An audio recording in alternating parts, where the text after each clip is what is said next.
soon as we wrote episode 9, we knew that it was going to have to operate on a scale that we'd never operated before. We'd had a number of nighttime battles, we've had a number of sieges, but this is the first pitched battle, or at least the first large pitched battle. And so it was something different for us. All of it is action with almost no dialogue and lots of horses and many extras and giants. The amount of supporting artists and the size of the crew, how many cameras they've got going, the magnitude of all the sets and everything, it's unbelievable.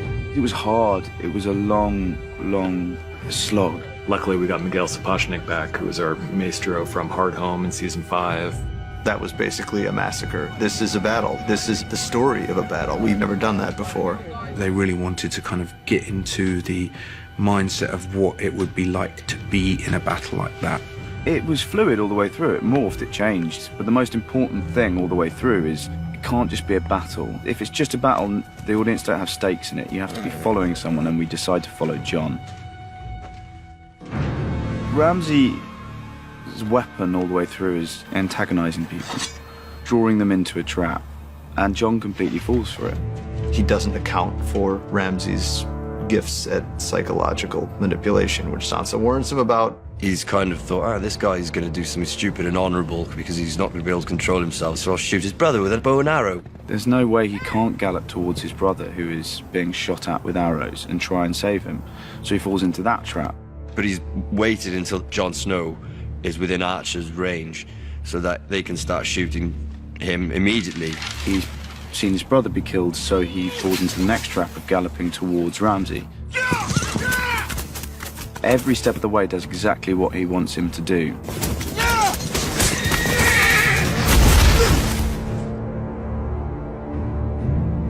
Probably my favorite shot of the whole season is when we're behind Jon Snow and he sees that cavalry wall galloping towards him.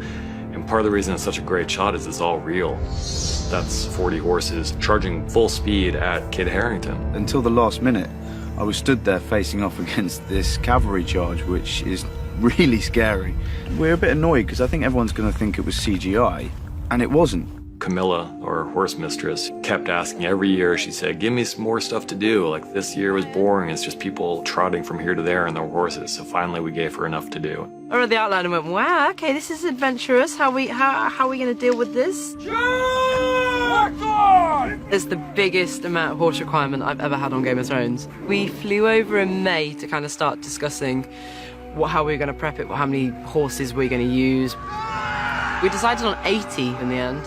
So when we first see both armies, we'll use 80 on the Stark side, and then we use 80 on the Boltons, so we're using the maximum. Then when we start to clash, we'll split it in half. When we had horses charging past me, those were all real horses. I obviously work very closely with Rowley, putting it all together.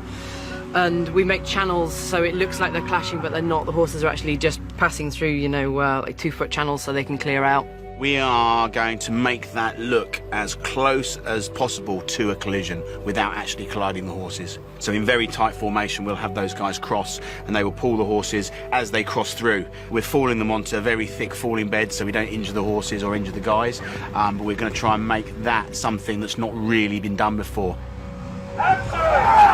You want it to feel crowded and mayhem and like, anything can happen anytime, but I really don't want anything to happen anytime. I want what we plan to happen and it look really cool and let's not hurt anybody.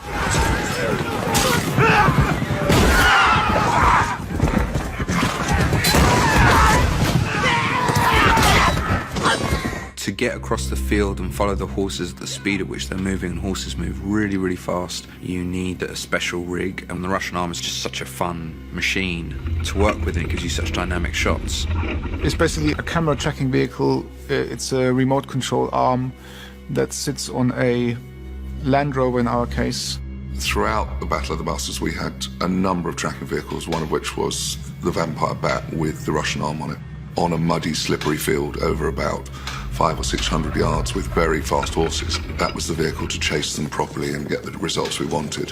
They worked very well. The results were amazing. Go! Go! Follow your commander!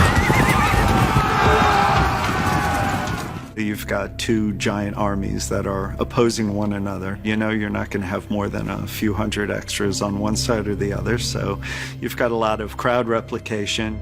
We had a lot of cavalry, a lot of infantry. 1-1, the giant is involved. Most of it would be photographed, but it also needed a lot of digital enhancement.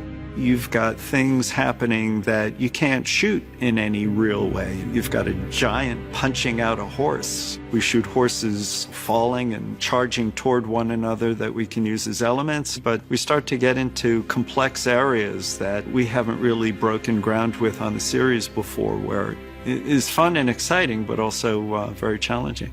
Yeah!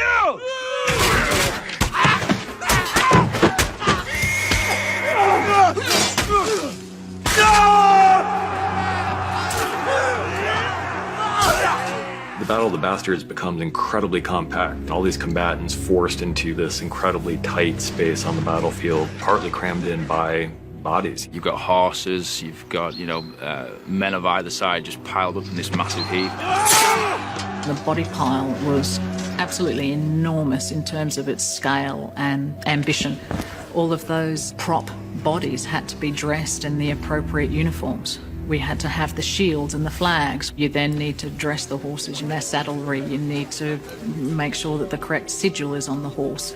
Even though I know that all of these bodies are fake, it was deeply moving. It's pretty grim, it's very brutal actually to look at. I've never seen that before ever.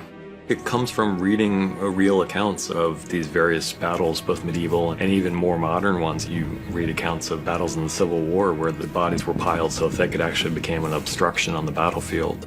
I think what I was finding throughout filming this was moments of giving up. And the first moment we found that was when the crush starts happening and he just stops for a moment. And then he tries to fight his way back and he gets pushed over, he gets trampled. John is almost literally buried alive beneath the bodies. He was being almost killed by his own men, not on purpose, but just in this wave of fear that kind of overcomes everyone as they try to get out of the way of this incoming wall of shields. And then something drives him to fight up. And that moment where it comes up and he gasps for breath, he's reborn again in a way.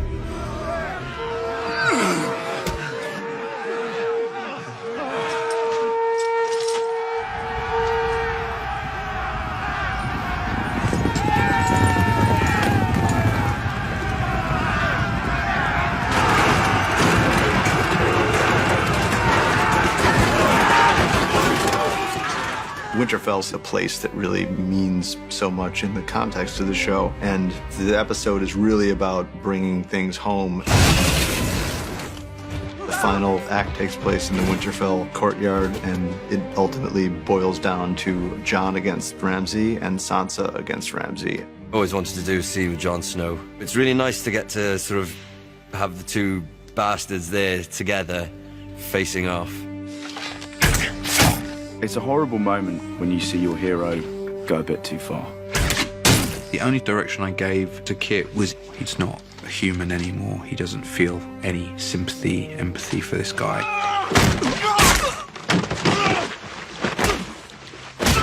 We actually spent an entire day, 10 hours, with Kit on top of Ewan, beating him. And I just shot it from every single angle I possibly could. And what we wanted to try and get with that was that he's just kneading bread. He's just flattening this person's face, and that's what's changed in Jon for me. A monster has risen in him a bit, which I think should be unsettling for the viewers. There's nothing he wants more than to beat Ramsay to death with his own fists, and then he sees his sister. I think Jon then realizes, as he's about to kill him, he's on the verge of death. He realizes this is your fight, this is your guy to kill, because he understands what she's been through. Where is he? It's a very justified ending, so that Sansa has the power in the end. Your house will disappear. Your name will disappear. All memory of you will disappear. It's such a strong moment for her because all her life she's been affected by these men who have just done such terrible things to her. It's nice to get to do a final scene with Sophie after last season. And this is the first moment that you actually hear her say, "This won't affect me and I'm stronger than that." It's my favourite scene.